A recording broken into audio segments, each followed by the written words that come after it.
नमस्कार, स्वागत है आप सभी का हमारे YouTube चैनल पर। हमने लैंग्वेज में दर्शन की टॉपिक्स को ख़त्म कर लिया है, कवर कर लिया है। अब हम व्याकरण के टॉपिक्स को स्टार्ट करेंगे, शुरू करेंगे। आज सबसे पहले जो सबसे ज़्यादा पेपर में पूछा जाता है, जिसमें 3 से 4 प्रश्न पेपर में बनते हैं, वो है कारक टॉपिक, कारक और समास। सबसे पहले हम कारक की 3-4 क्लासेस में कारक को समाप्त करेंगे, उसके बाद में हम समास पर आएंगे। तो कारक और समास पेपर में होने से पहले समाप्त हो जाएगा और हम प्रैक्टिस सेशन भी लाते रहेंगे बीच बीच में। तो प्रैक्टिस भी करेंगे, थियरी भी चलेगी। तो पूरा स्ट्रेटजी के साथ हम इस बार क्या है, पूरा CUT BED को क्रैक करने की कोशिश कराएंगे आप लोगों से। और आप लोग बिल्कुल CUT BED के लिए लैंग्वेज का बिल्कुल बेफिक्र होकर के यहाँ से बिल्कुल आप तैयारी कर सकते हैं। तो चैनल पर पहली बार जो लोग आए हैं वो चैनल को सब्सक्राइब कर लें, ताकि यहाँ से मिलने वाला नोटिफिकेशन आपको मिलता रहे। कोई भी क्लास यहाँ से अपलोड हो की जाए तो आपको तुरंत मिल जाए। हम बात करेंगे कारक के, बात में क्या करेंगे तो कारक का परिचय जानेंगे इस क्लास में। कारक और विभक्ति में अंतर क्या होता है, बहुत लोग ये कंफ्यूज हैं, नहीं जानते हैं कारक और विभक्ति में भी अंतर होता है। कारक और विभक्ति एक नहीं है। उसके बाद में हम आज प्रथमा विभक्ति के बारे में अध्ययन करने वाले हैं। तो इतनी बातें हम इसमें डिस्कस करेंगे। हम आगे चलते हैं और डिस्कस करते हैं। सबसे पहले जानेंगे कारक क्या है, कारक किसे कहते हैं। शब्द के अर्थ से ही पता चल जाएगा आपको कि कारक क्या होता है। ये कारक बना किस शब्द से है, तो क्री धातु, धातु वड़स ऋल प्रत्यय। क्री धातु से ऋल प्रत्यय लगने पर क्या बनता है, कारक बनता है। तो ये बात आपको पता चली क्या, कि क्री धातु है कारक में और ढुल प्रत्यय है, तो इससे क्या बना है, कारक बना है। कारक होता क्या है, तो कारक क्रिया की सिद्धि में सहायक होता है। क्रिया का साक्षात संबंध जिससे हो वही क्या है, कारक है। कारक के बारे में बताया गया है क्रियाजनकत्वम कारकत्वम। मतलब क्या हुआ, क्रिया के सिद्धि में जो सहायक होता है या क्रिया जिसके द्वारा सिद्ध हो, क्रिया जिसके द्वारा सिद्ध हो वही क्या है, कारक है। अभी हम दिखाएंगे कि क्रिया का सीधा साक्षात संबंध हर एक विभक्ति के कारक से होता है और क्रिया सभी कारकों से साक्षात जुड़ी हुई होती है। अब देखिए, क्रियाम करोति निर्वर्तयति कारकम, मतलब क्या हुआ, क्रिया के संपादन में, क्रिया के संपादन में जिस वस्तु का उपयोग किया जाए, जिस वस्तु का उपयोग होता हो उसे कारक कहते हैं। तो ये बात आपको सिद्ध हो गया। मेन बात क्या है कि क्रिया के सिद्धि में, क्रिया के सिद्धि में कारक, क्रिया के सिद्धि में कारक क्या होता है, प्रत्यक्ष रूप से या अप्रत्यक्ष रूप से सहायक होता है। क्रिया का सीधा संबंध जिससे होता है वही क्या होता है, कारक होता है। अब बात करें तो कारकों की संख्या कितनी है, कारकों की संख्या 6 है। इसमें 7वां जो सब लोग मान लेते हैं वो संबंध होता है, और उसके बाद में संबंध कारक को नहीं मानता है, मतलब संबंध जो है वो कारक नहीं है। इसीलिए संबंध क्या है, संबंध किसी क्रिया में सिद्धि में सहायक नहीं हो पाता है। जैसे राजा का पुत्र, तो राजा का पुत्र जो है वो कोई क्रिया के द्वारा सहायता नहीं कर रहा है, इसलिए संबंध को कारक नहीं माना गया है। इसलिए कारक कितने हैं, केवल और केवल 6 कारक हैं। और विभक्तियां कितनी हैं, तो विभक्तियां 7 हैं। ये बात आप ध्यान में रखेंगे, विभक्तियां पूछी जाएंगी तो विभक्ति कितनी हो जाएगी, 7 विभक्ति हैं। विभक्ति कितनी है, 7। और कारक कितने हैं, तो कारक 6 हैं। अब कारक क्या होता है, इतनी बात मैंने बताई। और कारक क्यों नहीं विभक्ति में है, विभक्ति और कारक में अंतर क्या है, तो विभक्तियां क्या होती हैं, कारक को प्रदर्शित करती हैं, चिन्ह प्राप्त कराती हैं। जैसे कि आप देखेंगे कि रामः लिखा है, तो इससे प्रदर्शन हो जाता है कि ये प्रथमा विभक्ति है। और प्रथमा विभक्ति कहाँ होती है, प्रथमा विभक्ति कर्ता कारक के जो प्रातिपदिक अर्थ में होता है उसको क्या होता है, वहाँ पर प्रथमा विभक्ति होती है। तो ये बात आप जान जाएंगे। तो यहाँ पर अब हम आगे चलेंगे और बात करेंगे कर्ता कारक के बारे में कि कौन कौन से कारक हैं। तो 6 कारक मैंने लिख रखे हैं, अभी आप जान पाएंगे 6 कारक के बारे में। कर्ता कारक, कर्म कारक, करण कारक, संप्रदान, अपादान और अधिकरण, ये इतने हैं क्या, 6 कारक हैं। और उसके बाद में संबंध एक विभक्ति होती है जो कि संबंध को हम लोग कारक में नहीं गिनते हैं। अब बात करें कर्ता कारक कैसे पहचानेंगे। तो कर्ता क्या होता है, कर्ता सबसे पहली बात तो स्वतंत्र होता है। क्रिया में स्वतंत्र जो होता है वो क्या होता है, कर्ता होता है।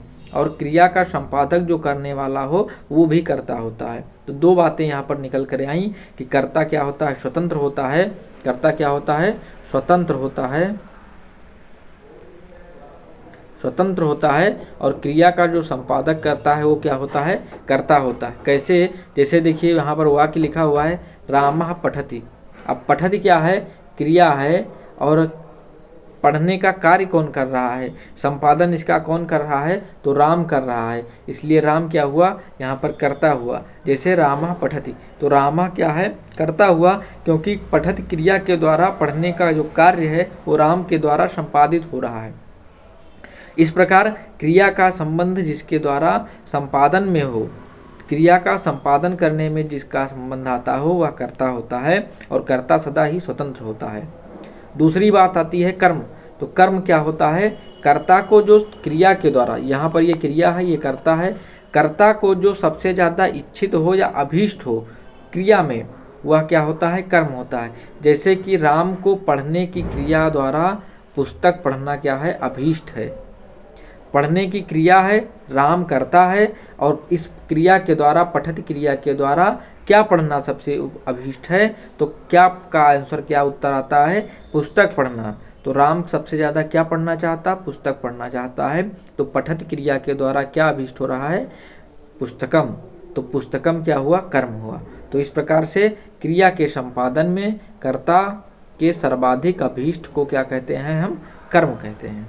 अब करण क्या होता है, करण वह होता है जो क्रिया के द्वारा क्रिया के संपादन में सहायता प्रदान करे, या जिसके द्वारा क्रिया संपन्न की जाए।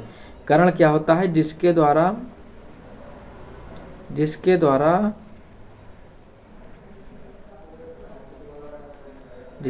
क्रिया संपन्न हो, जिसके द्वारा क्रिया संपन्न हो। कैसे, जैसे देखिए गौरी जलेन मुखम प्रक्षालयति, प्रक्षालित मतलब धो रही है, तो मुख को धोना गौरी के द्वारा। तो गौरी जो है ये कर्ता हो गया, और मुख क्या हो गया, प्रक्षालयत क्रिया के द्वारा वो किसको धोना चाहती है, तो मुख को धोना चाहती है। तो मुख क्या हुआ, अभीष्ट हुआ, इसलिए मुख क्या हुआ, कर्म हुआ, और गौरी क्या हुआ, कर्ता हुई। अब कर्ता मुख को धोने के लिए जिस वस्तु की आवश्यकता है, वह वस्तु या वह साधन वो क्या है, जल है। इसलिए जल क्या हुआ, यहाँ पर करण हुआ। अर्थात आप ये समझ लिए कि करण जो होता है वो साधन होता है, किसमें, क्रिया की सिद्धि में। तो क्रिया की सिद्धि में जो साधन है वो क्या है, करण कहलाता है। इसको आप ये यहाँ पर जान लीजिए। क्रिया की सिद्धि में साधन, क्रिया की सिद्धि में साधन, जो साधन है वो क्या है, गौरी के द्वारा मुख को धोने में जो साधन है वो क्या है, जल है। तो जल क्या हुआ, करण हुआ। इस प्रकार से ये बात आपको ध्यान में आ गई। इतनी बात आप सभी को समझ में आ गई होगी। अब हम आगे बढ़ते हैं और संप्रदान के बारे में जानकारी करते हैं कि संप्रदान क्या होता है। अगर बात करें संप्रदान की, तो यहाँ पर आप देख पाएंगे संप्रदान के बारे में कि कर्म जो होता है, कर्म जो होता है उसके द्वारा जब कर्म को क्या होता है, क्रिया यम प्रेत स संप्रदानम, मतलब कि जिस क्रिया के द्वारा जो अभिप्रेत किया जाए, मतलब कि जिसको कुछ अभिप्रेरित किया जाए या दिया जाए या दान किया जाए, वो क्या होता है, संप्रदान कहलाता है। जैसे कि राजा विप्राय गौ ददाति, मतलब राजा जो है विप्र को गाम ददाति, गौ देता है, गाय देता है। तो क्या हुआ, वहां पर राजा करता हुआ, विप्राय क्या हुआ, संप्रदान हो गया, गौ क्या होता है, कर्म हो जाता है, और ददात क्रिया जो है वो क्या हो गई, क्रिया हो गई। अर्थात देने के क्रिया के द्वारा राजा करता है और वह किसको देता है, गाय को, विप्र को देता है। जैसे माता, यहाँ पर देखिए, माता बालकाय फलम आनयति, आनयत मतलब लाती है, माता बालक के लिए फल लाती है। तो जिसको अभिप्रेत किया जाए क्रिया के द्वारा, जिसको अभिप्रेत किया जाए तो क्रिया क्या है, आनयति, लाने के द्वारा, जैसे किसको अभिप्रेत किया जा रहा है, बालक को अभिप्रेत किया जा रहा है, तो बालक क्या हुआ, यहाँ पर संप्रदान हो गया। जिसको कुछ दिया जाता है या जिसके लिए कोई कार्य किया जाता है वहाँ संप्रदान कारक होता है। जिसे कुछ दिया जाता है या जिसके लिए कोई कार्य किया जाता है वहाँ क्या होता है, संप्रदान कारक होता है। क्रिया अभिप्रेत संप्रदानम, क्रिया के द्वारा जिसको अभिप्रेत किया जाए वही क्या होता है, संप्रदान होता है। अब बात करेंगे हम आगे। कर्ता में प्रथमा विभक्ति तृतीया विभक्ति दोनों होती है, जब हम बात करेंगे तो बताएंगे। कर्म में द्वितीया विभक्ति होती है मुख्य रूप से, करण में तृतीया विभक्ति होती है, और संप्रदान में कौन सी विभक्ति होती है, चतुर्थी संप्रदाने, संप्रदान में चतुर्थी विभक्ति होती है। हम जब बात करेंगे तो आपको बताएंगे। अब आगे बात करते हैं अपादान कारक के लिए। अपादान कारक दूरी के अर्थ में, जहाँ पर क्रिया से दूरी प्रदर्शित हो, जहाँ पर क्या हो, क्रिया के द्वारा दूरी प्रदर्शित हो या विश्लेष हो, वहाँ पर क्या होता है, अपादान कारक होता है। जैसे कि वृक्षात पत्राणि पतंति, वृक्षात क्या है, अपादान कारक है। पतंति माने गिरने के, पत्र क्या होता है, पत्र, पत्र जो है गिर रहे हैं, तो वृक्ष से पत्ते क्या हो रहे हैं, अलग हो रहे हैं, दूरी प्रदान हो रही है, तो यह क्या हो गया, अपादान कारक हो गया। जहाँ पर विश्लेष हो वहाँ पर अपादान कारक होता है। जैसे कि हिमालयत गंगा प्रभवत, हिमालय से गंगा निकलती हैं या प्रभवत निकलती हैं, तो हिमालय से जब गंगा निकलती है तो दूरी प्रदान होता है, विश्लेष होता है, वहाँ पर क्या हुआ, अपादान कारक हो जाता है। अधिकरण कारक क्या होता है, जो आधारो अधिकरण, मतलब आधार, जहाँ पर क्रिया सिद्ध हो रही हो वह स्थान क्या होता है, अधिकरण होता है। जैसे रामा, रामा करता है, तिष्ठत क्रिया के द्वारा कहाँ बैठ रहा है, आसन पर, तो आसने तिष्ठत, आसन पर बैठना क्या है, अधिकरण कारक कहलाएगा। क्योंकि यहाँ पर क्या हुआ, वह स्थान बताता है जिस पर क्रिया सिद्ध हो रही है। तो तिष्ठत क्या है, क्रिया है, और रामा करता है, और आसने क्या है, आसन क्या है, यहाँ पर अधिकरण है। यहाँ पर कभी कभी प्रश्न इस प्रकार से बनते हैं, जैसे ये आपको सेंटेंस, ये वाक्य लिखा हुआ है, वृक्षात पत्राणि पतन्ति, ये दे दिया और आपसे पूछ लेता है कि इसमें किस शब्द से अपादान का बोध हो रहा है। ऐसे ऑप्शन रहेगा, वृक्षात पत्राणि पतन्ति में वृक्षात एक ऑप्शन में, दूसरे में पत्राण, तीसरे में पतंत, और चौथे में इनमें से कोई भी नहीं। तो उस अर्थ में आपको बताना होगा कि अपादान शब्द वृक्षात के द्वारा बोधित हो रहा है या ज्ञात हो रहा है। ऐसे ही आपको प्रश्न बन सकते हैं। अब बात करेंगे संबंध के बारे में। तो शेषे षष्ठी सूत्र है और संबंध में एक षष्ठी विभक्ति लगती है, तो षष्ठी विभक्ति संबंध में लगती है, और क्रिया के सहायक में सिद्धि में संबंध का कोई कार्य नहीं होता है। इसलिए क्रिया में जब संबंध का कोई कार्य नहीं है, सहायक में, सहायता में कोई कार्य नहीं है, तो वहाँ पर क्या हुआ, ये कारक भी नहीं माना जाता है। इसीलिए संबंध क्या है, कारक नहीं है, और इसीलिए विभक्तियाँ कितनी हो जाती हैं, 7 हो जाती हैं, क्योंकि षष्ठी विभक्ति क्या हुआ, अतिरिक्त हो गई, और संबंध को कारक नहीं माना गया, इसलिए क्या हुआ, कारक 6 हो गए और संबंध विभक्ति कितनी हो गई, 7 हो गई। तो ये बात समझ में आपको आ गई होगी। अब यहाँ तक किसी को अगर कोई परेशानी आए तो बताइएगा, हम आगे बढ़ें और इसके बाद में जानेंगे प्रथमा विभक्ति के बारे में। प्रथमा विभक्ति में सबसे पहला सूत्र आता है ये सूत्र। हम सूत्र के अकॉर्डिंग बात करेंगे, के अनुसार चलेंगे, क्योंकि कभी कभी क्या होता है, ऐसे ऊपर सूत्र दे देता है। पिछली बार नहीं, 2021 में आया था कि अपादान के लिए कि कौन सा सूत्र पूछा था, तो इसलिए हम सूत्र जो इम्पॉर्टेंट है, मुख्य हैं, उनको पढ़ते चलेंगे। अब बात करेंगे यहाँ पर पहला सूत्र क्या है, प्रातिपदिकार्थ लिंग परिमाण वचन मात्रे प्रथमा। मतलब क्या हुआ इसका कि ये है प्रातिपदिक अर्थ में, लिंग मात्र में, परिमाण मात्र में, वचन मात्र में प्रथमा विभक्ति होती है। ये जो मात्रे है इसको सभी के साथ जोड़ दीजिए और ये प्रथमा दूसरा पद है। तो इसमें कितने पद हैं? 2 पद आए हैं, एक प्रातिपदिकार्थ लिंग परिमाण वचन मात्रे और दूसरा प्रथमा। कभी जब आप हायर एजुकेशन में जाएंगे, मतलब कि जैसे नेट वगैरह की पेपर में, तो इस प्रकार से प्रश्न बन जाते हैं कभी कभी कि इसमें कितने पद हैं, इस सूत्र में कितने पद हैं। तो उस अर्थ में इसमें केवल 2 पद हैं। क्यों 2 पद हैं? क्योंकि जब तक 2 विभक्ति नहीं लगती है तब तक उसको पद नहीं माना जाता है। शुभ तिगंतम पदम, शुभ प्रत्यय लगने पर और तिंग प्रत्यय लगने पर ही कोई पद बनता है। शुभ प्रत्यय कब लगता है? शुभ प्रत्यय शब्दों में लगता है, जैसे राम, राम और शु शुभ प्रत्यय का है तो राम धन शु बनता है, तो रामा बनता है। जो हम लोग रामा रामम रामेण रामाय पढ़ते हैं तो ऐसे ही यहाँ पर लगता है। और तिंग प्रत्यय धातु में लगता है, जैसे पठ धातु है और तिंग प्रत्यय में एक प्रत्यय मैं लेता हूँ तिप, तिप तस झी, तो तिप होता है, तो यहाँ पर क्या हो जाता है? ये पठति बन जाएगा, पठत बन जाएगा। यहाँ रामा सु ससो जुसो रू से रुत विसर्ग होने पर बड़ी प्रक्रिया है, उसके बाद में ये सिद्ध होता है, इसे पठत बनता है। तो ये सुप और तिंग पद जो बनते हैं, वो बात आप ये जान लीजिए कि पद संज्ञा के 2 सूत्र, ये सूत्र हैं सुप तिगंतम पदम। अगर पद संज्ञा के बारे में पूछेगा तो आप ध्यान रखिएगा कि पद संज्ञा के लिए क्या होता है? सुप तिगंतम पदम। तो सुप तिगंतम पदम से पद बनता है। तो जब तक ये शुभ प्रत्यय या तिंग प्रत्यय नहीं लगते हैं तब तक पद नहीं बनते हैं। तो यहाँ पर कितने पद हैं? इस सूत्र में 2 पद हैं। कौन कौन? एक प्रातिपदिकार्थ लिंग परिमाण वचन मात्रे और दूसरा प्रथमा। तो ये आप बात ध्यान में रखेंगे। अब हम बात करेंगे इसके आगे आपको समझने के लिए कि प्रातिपदिक किसको कहते हैं। तो प्रातिपदिक वह होता है जो सीधा अर्थ प्रदान करे। अर्थात क्या हुआ? जैसे राम क्या है? ये प्रातिपदिक है। अब इसमें इस प्रातिपदिक में क्या है? सुविभक्ति लगाने पर रामा बनता है।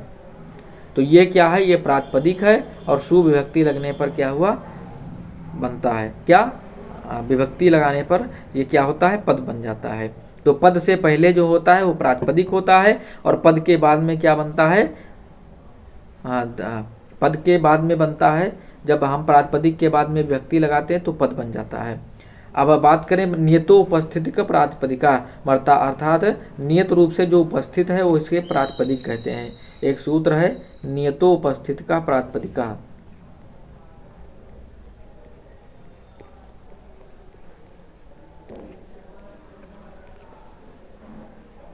नियतोपस्थित प्रातिपदिका, इसका अर्थ क्या हुआ? नियत रूप से जो उपस्थित हो वही क्या होता है? प्रातिपदिक होता है। एक सूत्र है अर्थवत धातु अधातु अप्रत्यय प्रातिपदिका, मतलब कि जो अर्थ वाला हो और अधातु हो अप्रत्यय हो वह क्या होता है? प्रातिपदिक होता है।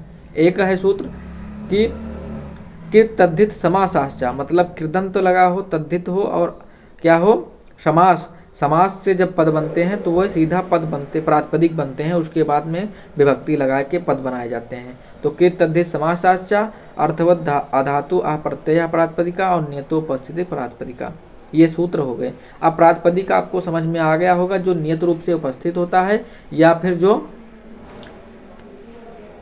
नियत रूप से अर्थ देने वाला हो, जैसे रामा, राम क्या है? प्रातिपदिक है। अब देखिए यहाँ पर प्रातिपदिक अर्थ में सबसे पहले हम अलिंग, मतलब क्या हुआ? जो अव्यय होते हैं वो अलिंग होते हैं, उनका कोई लिंग नहीं होता है।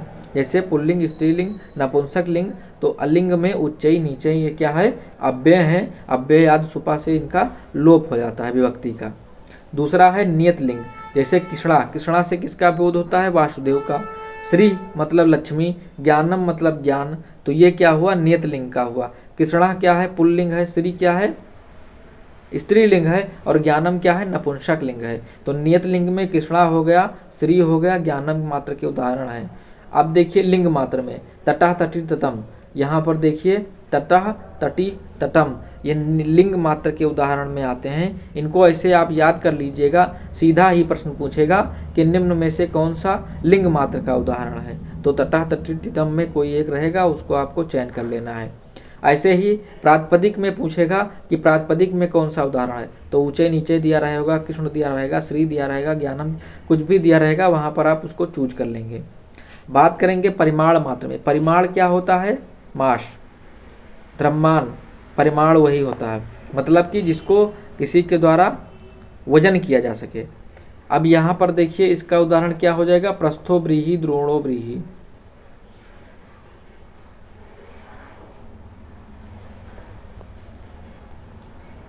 प्रस्थो व्रीहि, द्रोणो व्रीहि, ये क्या हो गए? ये परिमाण मात्र के उदाहरण हो गए। वचन मात्र के एका, दो, बहवा। एका मतलब एक, दो और बहवा माने बहुत। तो ये हो गए वचन मात्र के उदाहरण। तो आपको समझ में आ गया होगा। प्रातिपदिक अर्थ में अगर पूछता है तो ऊंचे नीचे, श्री कृष्ण ज्ञानम। नियत लिंग में पूछे तो तटः, तटी, तटम। परिमाण मात्र में पूछे तो प्रस्थो व्रीहि, द्रोणो व्रीहि। वचन मात्र में पूछे तो एका, दो, बहवा। ये बात हुई। ये प्रातिपदिक अर्थ में, लिंग मात्र में, वचन मात्र में क्या होता है? प्रथमा व्यक्ति लगती है। अब एक सूत्र है संबोधने चा, और संबोधन में भी प्रथमा व्यक्ति लगती है।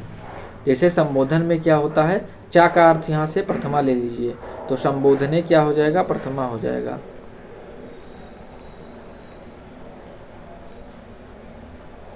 संबोधने प्रथमा मतलब संबोधन में भी प्रथमा।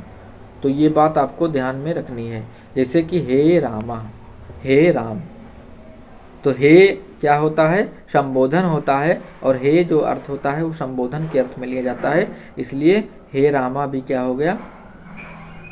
संबोधन के अर्थ में प्रथमा व्यक्ति आई। हम अगली क्लास में कर्म कारक के बारे में बात करेंगे। कर्मण द्वितीय सूत्र, कर्तुर इष्टित तमम कर्मा, और उसके जुड़े हुए सभी, जैसे अकर्तम चाहे कोई भी जो सूत्र आएगा हम उसको बात करेंगे। उसके बाद में हम तृतीय विभक्ति कर्ण कारक का अध्ययन करेंगे। ऐसे ही कारक को समाप्त करेंगे, जो मुख्य है उनको समाप्त कर लेंगे। कारक से प्रश्न आते हैं, 2 से 3 प्रश्न आपको देखने को मिलेंगे। 2 से 3 प्रश्न। अब एक प्रश्न 4 नंबर का, अगर 3 प्रश्न आ गया तो 12 नंबर का। अब ये समझ लीजिए कि एक प्रश्न के लिए आपको 1 नंबर पर आपका सिलेक्शन रुक जाता है, और इस क्लास से आपको जो 3-4 क्लास देखेंगे उससे 12 नंबर पक्के होने वाले हैं। तो ये जिम्मेदारी आपकी है कि आप इसको सही से देखें और लोगों को शेयर करें। वीडियो पसंद आए तो लाइक करिएगा, शेयर करिएगा और सब्सक्राइब करिएगा। हम मिलते हैं अगली क्लास में। नमस्कार।